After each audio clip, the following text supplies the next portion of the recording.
Assalamualaikum warahmatullahi wabarakatuh. Selamat datang kembali di kelas ilmu perundang-undangan ya. Ini adalah minggu pertama kita di bulan Ramadan ya. Jadi tentu saja ada beberapa hal yang kemudian dirubah terutama terkait dengan jadwal perkuliahan ya.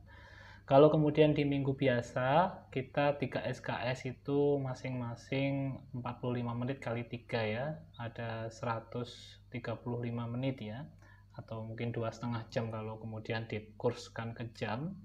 Ya walaupun kemudian ini bukan mata uang, tapi kita pakai istilah itu ya.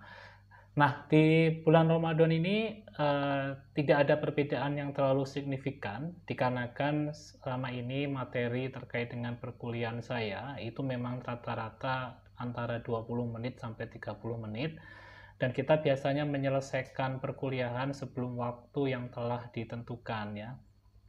Jadi karena itu bisa jadi mungkin malah lebih panjang ya, karena daripada teman-teman tidur gitu kan. Walaupun tidur itu ibadah selama bulan puasa, tapi dengan menuntut ilmu, saya yakin teman-teman mendapatkan pahala yang jauh lebih besar. Tapi nanti tetap saja jadwal perkuliahan ini tidak akan saya perpanjang ya. Jadi walaupun kemudian kalau tidak salah 30 menit ya sekarang, jadinya 1,5 jam ya, dari 2,5 jam menjadi 1,5 jam untuk 3 SKS. Baik, hari ini kita akan membahas salah satu materi yang sedikit menyimpang ya, walaupun kemudian ini memang sangat penting untuk dikaji. Kita membahas tentang lembaga negara sebelum dan sesudah amandemen konstitusi ya. Mengapa ini perlu dikaji? Karena ini untuk memastikan teman-teman mengetahui tentang siapa sebenarnya yang punya kekuasaan dalam suatu negara untuk membentuk suatu peraturan ya. Karena nantinya teman-teman akan berbicara tentang terkait dengan peraturan perundang-undangan dalam formil pembentukannya ya, terkait dengan lembaga atau kekuasaan yang berwenang untuk membentuk. Kemudian teman-teman juga akan berbicara tentang ilmu perundang-undangan atau peraturan perundang-undangan terkait dengan materi substansinya. Ya, jadi ada dua kategori ya terkait dengan bagaimana melihat suatu norma dalam undang-undang atau dalam peraturan perundang-undangan yang dikenal dengan wet in formalism atau peraturan perundang-undangan dalam aspek formal, atau yang kemudian ada wet in materialism ya, peraturan perundang-undangan dalam aspek materi. Nah, hari ini kita akan membahas terkait dengan lembaga negara pembentuk undang-undang ya sebelum dan sesudah amandemen. Dan kalau itu ini lebih pada aspek wet in formalism sebenarnya. Baik, kalau mengacu pada konstitusi sebelum amandemen ya, jadi saya mengacu pada Undang-Undang Dasar 45 sebelum perubahan. Di situ disebutkan bahwa memang Indonesia adalah negara hukum ya. Ya, teman-teman tentu sudah mengetahui perbedaan antara negara hukum res stat dengan negara hukum rule of law. Kalau negara hukum res stat itu memang karakteristik utamanya adalah pemerintahan berdasarkan pada peraturan. Dalam artian apa? Dalam artian kemudian segala tindakan pemerintah itu harus didasarkan pada peraturan perundang-undangan. Saya contohkan seperti ini. Kalau seumpama kemudian ada aturan ya yang melarang tidak boleh menggunakan sandal jepit, ya sepanjang itu kemudian diatur dalam peraturan tertulis, maka ya siapapun harus tunduk ya. Hakim kemudian harus menggunakan itu sebagai acuan ya. Contoh kalau menggunakan sandal jepit itu masuk penjara selama 3 tahun gitu. Ya kalau aturannya emang seperti itu ya harus ditegakkan oleh penegak hukum, mulai dari kepolisian, kejaksaan hingga kemudian di ranah pengadilan ya, hakim. Dan ini yang kemudian menjadi karakteristik res stat dalam konteks negara hukum. Kemudian ada negara hukum rule of law yang merupakan karakteristik di negara common law ya. Salah satu hal yang kemudian menjadi identitas rule of law itu adalah bagaimana kemudian hakim yang membuat undang-undang atau judgment law ya. Jadi hakim tidak tunduk pada peraturan perundang-undangan, hakim tunduk pada pada hati nuraninya dan melihat kasus itu secara mendalam sesuai dengan tradisi-tradisi negara tersebut. Nah, karena itulah kemudian di negara-negara rule of law, putusan hakim terdahulu atau precedents atau jurisprudensi itu menjadi acuan bagi hakim dalam mengambil suatu putusan, dan itu menjadi karakteristik negara-negara hukum yang berada di wilayah-wilayah common law yang dikenal dengan rule of law. Nah, dalam konteks Indonesia, kita ketahui bahwa memang Indonesia dan negara hukum restat ya, walaupun kemudian itu tidak tidak muncul secara langsung dalam konstitusi, karena konstitusi hanya menyebut Indonesia sebagai negara hukum restat atau negara hukum rule of law itu masih kemudian menjadi pertanyaan. Hanya saja kemudian karakteristik negara hukum civil law itu adalah negara hukum restat. Karena itulah kemudian walaupun tidak tertulis secara langsung dalam konstitusi, tapi apabila mengacu pada konsep sistem hukum yang berlaku di Indonesia, maka negara hukum yang ada di Indonesia adalah negara hukum restat.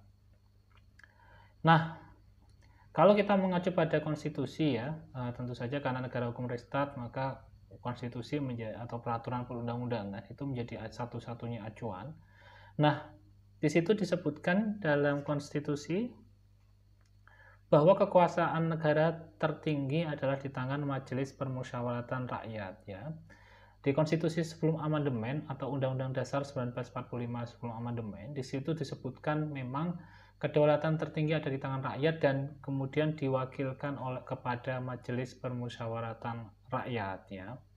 Oleh karena itulah kemudian MPR ini merupakan lembaga tertinggi negara dalam sistem ketatanegaraan di Indonesia sebelum amandemen ya. Tolong teman-teman kemudian perhatikan, jangan sampai kemudian statement ini digunakan atau diterapkan pasca amandemen. Ini adalah sebelum amandemen. Yang kedua adalah presiden ialah penyelenggara pemerintah negara yang tunduk atau yang merupakan mandataris MPR ya. Jadi presiden di era sebelum amandemen dia adalah mandataris MPR ya. Dia diangkat dan diberhentikan oleh MPR. Oleh karena itulah kemudian menjadi pertanyaan mungkin kalau seumpama dia bertanggung jawab pada MPR, berarti sistem pemerintahan kita bukan presidensial tapi parlementer. Nah, ini yang kemudian menjadi salah satu hal yang diperdebatkan ya, terkait dengan bagaimana sistem pemerintahan presidensial yang diterapkan di Indonesia sebelum konstitusi. Karena karakteristiknya lebih mirip dengan sistem pemerintahan parlementer daripada sistem pemerintahan presidensial. Yang selanjutnya adalah presiden tidak bertanggung jawab kepada DPR ya. Nah, ya sebenarnya memang sama seperti dengan sekarang ya, presiden tidak bertanggung jawab pada DPR. Tapi di konstitusi sebelum amandemen, presiden bertanggung jawab pada MPR yang merupakan gabungan dari DPR, utusan daerah dan utusan golongan ya. Dan utusan daerah serta utusan golongan ini dipilih dan diberhentikan oleh presiden. Nah, karena itulah kemudian teman-teman bisa membayangkan presiden bertanggung jawab kepada MPR yang mana sebagian anggotanya itu adalah orang yang dipilih oleh presiden secara langsung. Nah, bayangkan kemudian gini, saya bayangkan ya, Presiden Jokowi atau saya contohkan yang dulu aja, Presiden Soeharto, dia mengangkat si A menjadi anggota MPR dari utusan golongan. Nah, kemudian si A ini ingin memberhentikan Presiden Soeharto, saya contohkan. Ya tinggal diberhentikan saja oleh Presiden Soeharto dari jabatannya si A ini. Nah, makanya kemudian relasi antara MPR dan juga Presiden pada waktu era sebelum amandemen ini masih menjadi pertanyaan. Sebenarnya lebih tinggian mana antara Presiden atau MPR gitu kan? Karena kemudian ada beberapa atau sebagian anggota MPR itu adalah dipilih oleh Presiden melalui mekanisme penunjukan, bukan melalui mekanisme pemilihan.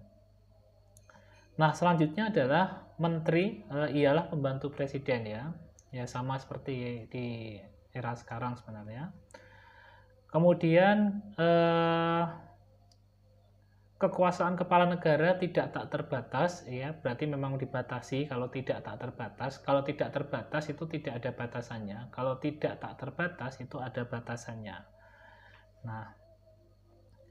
Nah, sebenarnya kalau kita melihat ya dari konsep ini, itu sama saja dengan teori Montesquieu ya, trias politika atau teori pemisahan kekuasaan, yang menyebutkan memang kekuasaan itu dapat dibagi menjadi 3. Yang pertama kekuasaan eksekutif, kemudian kekuasaan legislatif, dan kemudian kekuasaan yudikatif. Ya, kalau dalam konteks Undang-Undang Dasar sebelum amandemen, kekuasaan eksekutif itu dipegang oleh presiden, kekuasaan legislatif dipegang oleh presiden dengan DPR ya. Nah, kenapa presiden dengan DPR?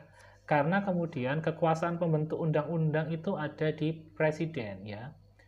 Nah, nanti kita akan bahas yang pasca amandemen itu seperti apa. Kemudian kekuasaan yudikatif dipegang oleh Mahkamah Agung dan juga peradilan-peradilan di bawahnya. Nah, selanjutnya adalah presiden adalah penyelenggara tertinggi pemerintahan negara ya. Ya, kalau kita mengacu pada pasal 4 ayat 1 Undang-Undang Dasar 45 sebelum amandemen, presiden merupakan penyelenggara tertinggi pemerintahan negara ya. Berarti dia adalah pemegang kekuasaan eksekutif.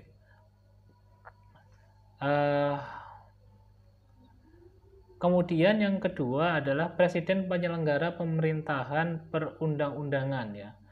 Nah, ya sebenarnya sama sih ini. Jadi presiden ini dalam konteks sistem pemerintahan presidensial, dia itu menjabat sebagai kepala negara sekaligus kepala pemerintahan. Ya, kalau teman-teman membaca konstitusi, di sana disebutkan ada beberapa kewenangan-kewenangan presiden. Nah, kewenangan-kewenangan presiden itu pada hakikatnya bisa dibagi menjadi 2 macam, yaitu kewenangan presiden sebagai kepala negara, dan yang kedua adalah kewenangan presiden sebagai kepala pemerintahan. Nah, nanti saya akan memberikan tugas ke teman-teman untuk kemudian mengklasifikasikan mana saja di konstitusi itu yang merupakan kewenangan presiden sebagai kepala negara dan mana yang merupakan kewenangan presiden sebagai kepala pemerintahan. Saya contohkan saja ya. Oke, mungkin kalau tugas kondisi puasa ini agak pusing gitu. Tapi saya contohkan saja. Ketika kemudian presiden ini tidak gini ya. Kepala negara itu simbol ya. Saya contohkan di Inggris ya, di kerajaan Inggris, United Kingdom. Ratu itu adalah simbol, dia tidak menjalankan pemerintahan, tapi dia mempunyai kekuasaan yang supervisi. Kalau seumpama kemudian ada kasus kejahatan, saya contohkan ya di Inggris, dan kemudian penjahat itu sudah tidak lagi mempunyai akses untuk mendapatkan keringanan hukuman, tapi kemudian ada aspek kemanusiaan yang kemudian menjadi pertimbangan untuk membebaskan terdakwa tersebut. Nah, dalam hal inilah kemudian raja sebagai simbol negara ini mempunyai kekuasaan untuk membebaskan si terdakwa tersebut, mempunyai kekuasaan untuk tidak tunduk pada aturan perundang-undangan ya. Kalau teman-teman mengetahui ketika sebuah putusan telah berkekuatan hukum tetap, ya maka kemudian tidak ada satupun mekanisme yang bisa memastikan agar si terdakwa itu atau orang yang sudah dihukum itu bisa bebas. Saya berikan contoh dalam konteks Indonesia ya. Rona contohnya ya. Rona ini kemudian dia melakukan tindakan kejahatan korupsi. Saya contohkan itu. Ini contoh saja ya, moga-moga itu tidak terjadi. Dia menggelapkan uang perusahaan sebesar uang negara ya, uang negara sebesar 5 triliun, saya contohkan. Kemudian dia sudah diputus pengadilan di tingkat pengadilan tipikor hingga ke Mahkamah Agung, lalu peninjauan kembali, dia divonis hukuman penjara seumur hidup. Nah, tidak ada lagi jalur atau mekanisme yang bisa digunakan untuk meringankan Rona ya dari hukumannya. Tapi kemudian Rona ini mendapatkan sakit keras.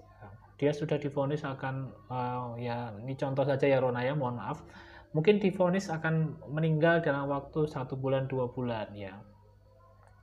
Nah, atas dasar kemanusiaan, kemudian presiden bisa mengeluarkan Rona dari penjara dengan mekanisme gerasi atau pengampunan.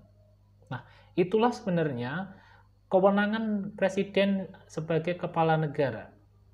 Lantas, apa contoh kewenangan presiden sebagai kepala pemerintahan? Kewenangan presiden sebagai kepala pemerintahan dapat diwujudkan dengan melakukan kebijakan-kebijakan yang berfungsi untuk menjalankan administrasi pemerintahan. Saya contohkan adalah kebijakan untuk mengangkat menteri, ya. Kebijakan untuk menaikkan harga bahan bakar dan minyak, kebijakan untuk membangun jalan tol sepanjang Jakarta hingga Surabaya. Itu adalah contoh-contoh fungsi presiden sebagai kepala pemerintahan. Nah, jadi teman-teman harus membedakan ya fungsi presiden sebagai kepala negara dan kepala pemerintahan ya. Chief of State and Chief of Government ya, kepala negara dan kepala pemerintahan. Nah, dalam konteks Indonesia sebelum amandemen, presiden merupakan kepala negara dan kepala pemerintahan ya. Jadi kita sistem pemerintahannya adalah presidensial bukan parlementer. Nah, selanjutnya adalah presiden mempunyai kekuasaan membentuk undang-undang. Nah, saya bacakan pasal 5 ayat 1 Undang-Undang Dasar 45 sebelum amandemen ya. Presiden memegang kekuasaan membentuk undang-undang dengan persetujuan DPR ya. Jadi pemegang kekuasaannya itu adalah presiden, bukan DPR. Nah, padahal kalau kita mengacu pada trias politika, kekuasaan legislatif yang namanya legislation power itu adalah kekuasaan pembentuk undang-undang.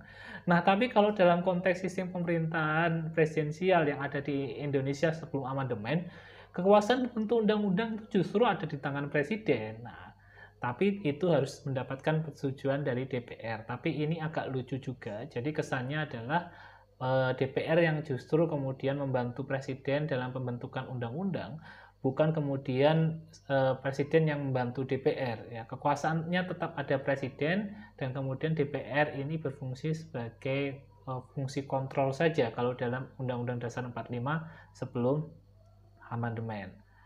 Nah, kemudian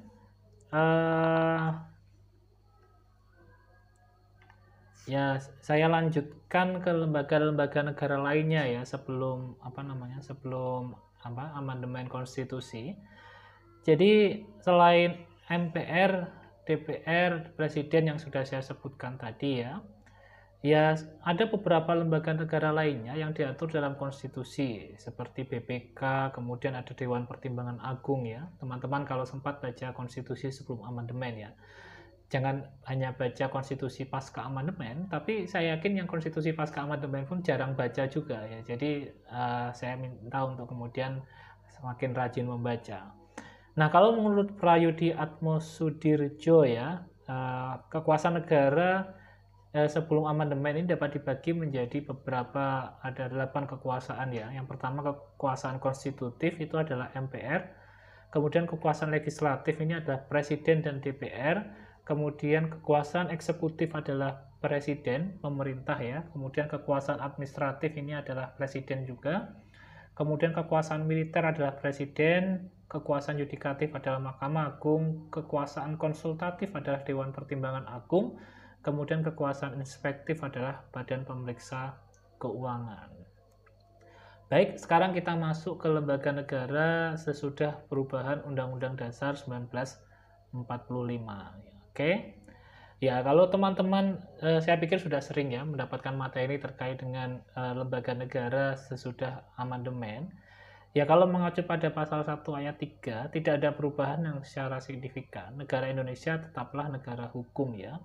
Kemudian kekuasaan tertinggi ada di tangan rakyat dan dilaksanakan berdasarkan undang-undang. Nah, ini perbedaannya. Kalau kemudian di era sebelum amandemen, kekuasaan ada di tangan, kedaulatan ada di tangan rakyat dan dilaksanakan oleh MPR, tapi pasca amandemen kedaulatan ada di tangan rakyat dan dilaksanakan berdasarkan undang-undang. Nah, jadi semakin mempertegas bahwa Indonesia adalah negara hukum yang berdasarkan peraturan ya, karena kemudian pelaksanaan kedaulatan rakyat ini mengacu pada undang-undang, bukan melalui Majelis Permusyawaratan Rakyat. Nah, ada perbedaan yang signifikan terkait dengan MPR ya. MPR kalau mengacu pada Undang-Undang Dasar sebelum amandemen, itu kan memang dia punya dua fungsi utama. Yang pertama adalah memilih dan memilih dan memberhentikan presiden dari jabatannya ya. Terus yang kedua adalah menetapkan GBHN, sebagaimana yang sudah saya sampaikan pada minggu kemarin. Dan kalau mengacu pada fungsi dan kewenangan MPR yang sekarang, yang pertama itu adalah mengubah dan menetapkan undang-undang dasar ya. Sama ini, sama seperti sebelum amandemen, tidak banyak perubahan. Nah, yang kedua ini adalah melantik presiden ya, hanya melantik saja, tidak memilih ya.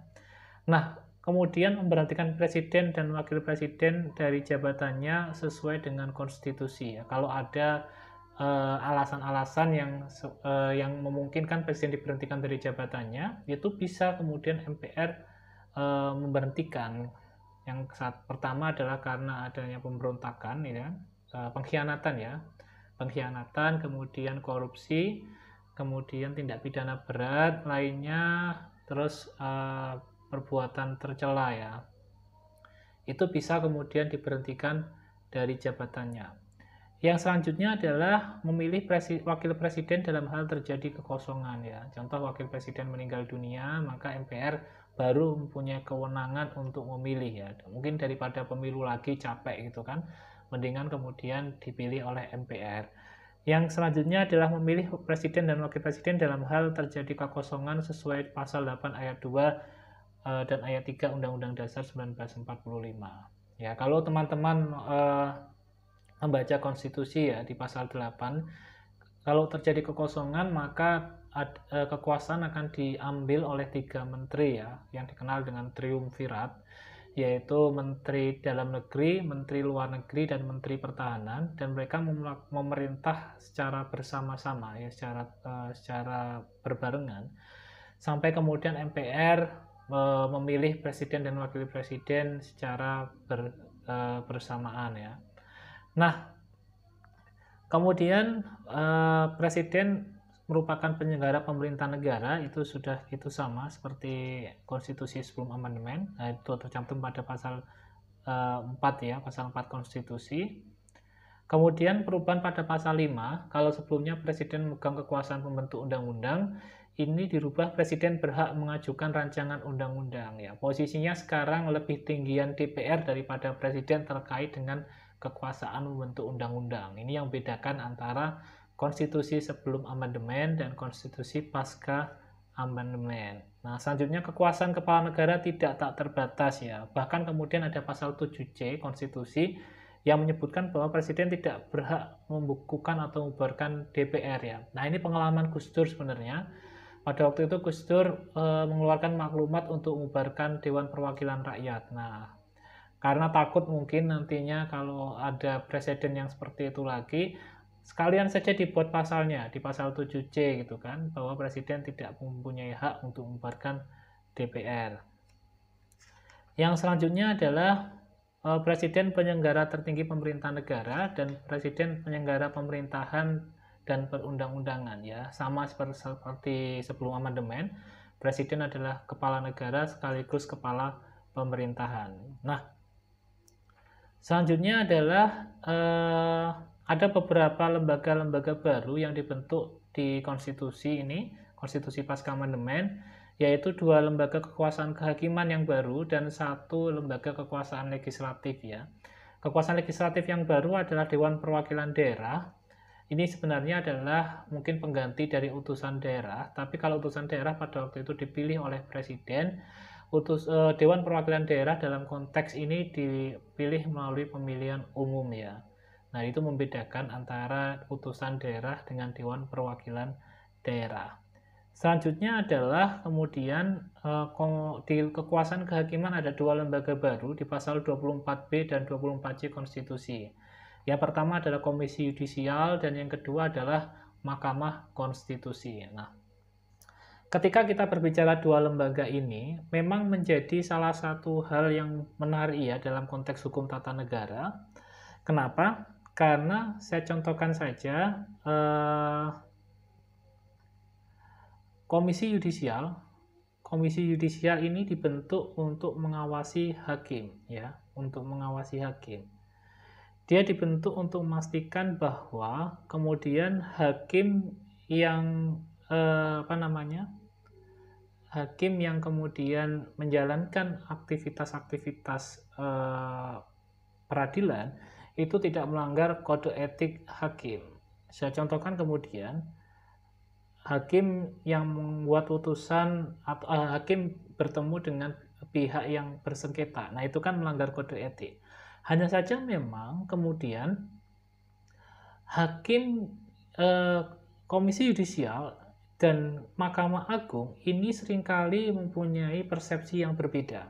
Kenapa? Karena Komisi Yudisial ini mengawasi kode etik hakim, kemudian Mahkamah Agung mengawasi putusan, ya. Di sisi lain, Komisi Yudisial ini kemudian hanya berwenang untuk